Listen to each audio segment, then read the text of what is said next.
Sit ready. Attention. Ja no kõik poisid puhaste paberitega lähevad siit teele. Kas varem on olnud ikka selliseid hetki, kus on mõningad teised sellised stardimomendid olnud, aga siin siis praegu eeldatult Kaarel Kiiver, Eesti üks tugevamaid, vaata et kõige tugevam sisesõudja. Masinalt number 13, keda ka praegu kaamerapilt siin jälgib, on läinud liidriks Johan Poolak tema paremal käel ja seal nad siis koos pingutavad. Karl August Ruusalepp üllatab ka väga kiire algusega, nii nagu ka Mart-Teodor Jalakas, aga otse loomulikult need mehed teavad, et selleks, et Alfal maksimaalselt tulemus kirja saada, on vaja algusmeetritest kohe panna kõik peale ja nüüd natukene üllatuslikult võib-olla korraga liidrikoht siin vahetub. Mart-Teodor Jalakas astus Kaarel Kiiveri kanna peale, koputas nii-öelda kiivri peale ja näitab ennast praegu siin täiesti kõvast puust igatahes.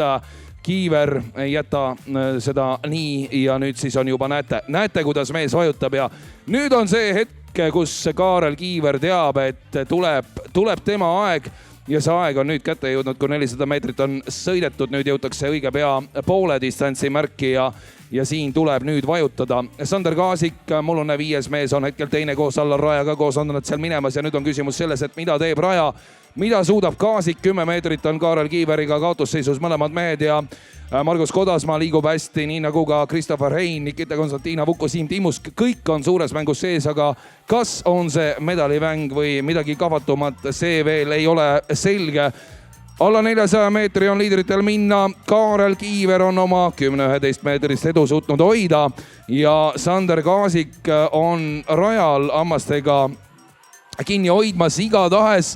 Allar Raja teeb vägevat sõitu, olümpiapronks teeb väga vägevat sõitu, Rio olümpiamängude pronksimees, vanameister Allar Raja, kes on nüüd suurest sõudmisest maha astunud, aga piisavalt palju on meil treeninud ja Kaarel Kiiver, Tartu Ülikooli Akadeemilise spordiklubi mees, on läinud seda sõitu võimsalt juhtima ja 200 meetrit on veel minna ja meeter haaval ta ikkagi sealt lähimate ja leetajate eest ära läheb ja rajal nüüd kaotusmeetrid juba 14-15 on Kiiveri vastu. Ja siit on näha, et Kaarel Kiiveri vastu mitte keegi täna ei saa ja mis see aeg tuleb, vaadake aega. See võib olla väga võimas aeg, raske on midagi praegu siin ennustada, aga kohe näeme, kui Kaarel Kiiver jõuab finišisse. Ta suudab lõpus meeletult palju endast välja pigistada ja nüüd on see tõe hetkes 2.44,5. 2.44,5, see on sedavõrd vägev aeg.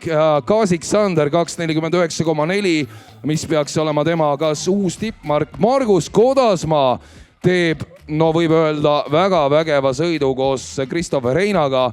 Üks aeg 2.50,6 jagavad siin kolmandat, neljandat kohta ja Allar Raja, kes alustas väga võimsalt, pidi lõpus noorematele meestele ikkagi alla andma 2.51,3.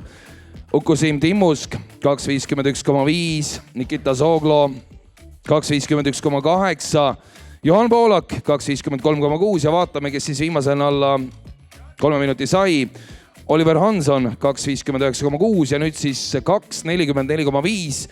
Võtan rekordite raamatu ette ka Alfa erinevate aastate lõikes paremusjärjestuse ette ja saan teile kohe öelda, võrrelda näiteks Tõnu Hendriksoni parimate aegadega päris huvitav oleks vaadata, mis seisud siis olid. Näiteks 2024 Hendrikson 2.47,3, eelmisel aastal võitja Tomatas Riauba 2.46,9, Martin Milling 2.48,8 23 aastal.